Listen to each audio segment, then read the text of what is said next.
ഇന്നൊരു നാടൻ പലഹാരമാണ് കേട്ടോ ഉണ്ടാക്കാൻ പോകുന്നത്. എങ്കിലത് തനി നാടൻ രീതിയിൽ തന്നെ ആയിക്കോട്ടെ എന്ന് കരുതി. വേറൊന്നുമല്ല, ഇലയുടെയാണ് നമ്മൾ ഉണ്ടാക്കുന്നത്. രാവിലെ തന്നെ ഒരു കപ്പ് പുഴുങ്ങലരി കുതിരാനായിട്ട് ഇട്ടിട്ടുണ്ട്. മട്ടേരിയാണ് കേട്ടോ ഞാൻ എടുത്തിട്ടുള്ളത്. മറ്റു ജോലികളെല്ലാം കഴിഞ്ഞതിന് ശേഷം ഏകദേശം ഉച്ചയോടനുബന്ധിച്ചാണ് ഇലയുടെ ഉണ്ടാക്കാനുള്ള ബാക്കിയുള്ള കാര്യങ്ങൾ ചെയ്യുന്നത്. ഇതിലാദ്യം കുതിർന്ന അരി അരയ്ക്കാനായിട്ട് ഇട്ടിട്ടുണ്ട്. ചെറുപയർ വറുത്ത് അരങ്ങി പരിപ്പെടുത്ത് വേവിക്കാനായിട്ട് വെക്കാം. ചട്ടിയിൽ തന്നെ വേവിച്ചെടുക്കുകയാണ് കേട്ടോ, പ്രഷർ കുക്ക് ചെയ്യുന്നില്ല. ഇങ്ങനെ വേവിക്കുമ്പോഴാണ് ഒരു പ്രത്യേക രുചി ഉണ്ടാവുക. ഇതെല്ലാം ചെയ്യുന്നതോടൊപ്പം തന്നെ ഞാൻ ശർക്കര അല്പം വെള്ളം ഒഴിച്ച് ഉരുകാനായിട്ട് വെച്ചിട്ടുണ്ട്. ഒട്ടും തരിതരിപ്പില്ലാതെ അരി നന്നായിട്ട് അരച്ചെടുത്തിട്ടുണ്ട് കേട്ടോ. ഇനി നമുക്കിതൊന്ന് വാട്ടിയെടുക്കുകയാണ് വേണ്ടത്. കൈകൊണ്ട് ഉരുട്ടിയെടുക്കാൻ പാകത്തിന് ഇതുപോലൊന്ന് വാട്ടിയെടുത്തിട്ട് അടച്ചു വെച്ച് മാറ്റി വെക്കാം.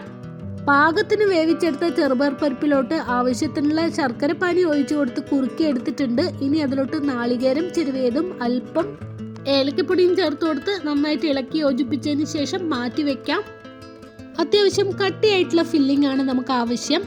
നേരത്തെ വാട്ടി വെച്ചിരുന്ന മാവ് നന്നായിട്ടൊന്ന് കുഴച്ച് വെച്ചിട്ടുണ്ടായിരുന്നു.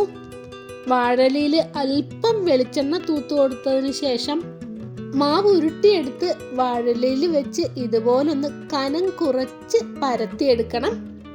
നേരത്തെ ഉണ്ടാക്കി വെച്ചിരിക്കുന്ന ചെറുപയർ ഫില്ലിങ് ആവശ്യാനുസരണം വെച്ചു കൊടുത്തതിന് ശേഷം മടക്കി മാവിന്റെ അറ്റം ഇതുപോലൊന്ന് ഒട്ടിച്ചെടുക്കുന്നുണ്ട്. മാവ് വാട്ടുന്നതിന് മുൻപ് അല്പം ഉപ്പ് ചേർത്ത് കൊടുത്തിട്ടായിരുന്നു കേട്ടോ വാട്ടിയെടുത്തിട്ടുണ്ടായിരുന്നത്. വെള്ളം തിളച്ചതിന് ശേഷം നമ്മൾ നേരത്തെ പരത്തി വെച്ചിരിക്കുന്ന ഇലയുടെ സ്റ്റീമറിന്റെ മുകളിൽ വെച്ചിട്ട് അടച്ചു വെച്ച് വേവിച്ചെടുത്ത് കഴിഞ്ഞാൽ ടേസ്റ്റി ആയിട്ടുള്ള ഇലയട തയ്യാറാക്കാം. അരിപ്പൊടി കൊണ്ട് ഉണ്ടാക്കുന്നതിനേക്കാളും ഇതുപോലൊന്ന് അരി അരച്ച് വാട്ടിയെടുത്ത് ഉണ്ടാക്കുമ്പോൾ ഒരു പ്രത്യേക രുചിയാണ്. പുറത്തുള്ള മാവ് നല്ല സോഫ്റ്റ് ആയിട്ട് ഉണ്ടാവും കേട്ടോ. അതുപോലെ തന്നെ നമ്മുടെ ഫില്ലിങ്ങും ഇതുപോലെ കുറച്ച് അധികം സമയം എടുത്ത് ഉണ്ടാക്കുമ്പോൾ മാത്രമാണ് കേട്ടോ ഈ ഒരു ടേസ്റ്റ് കിട്ടുന്നുണ്ടാവുക.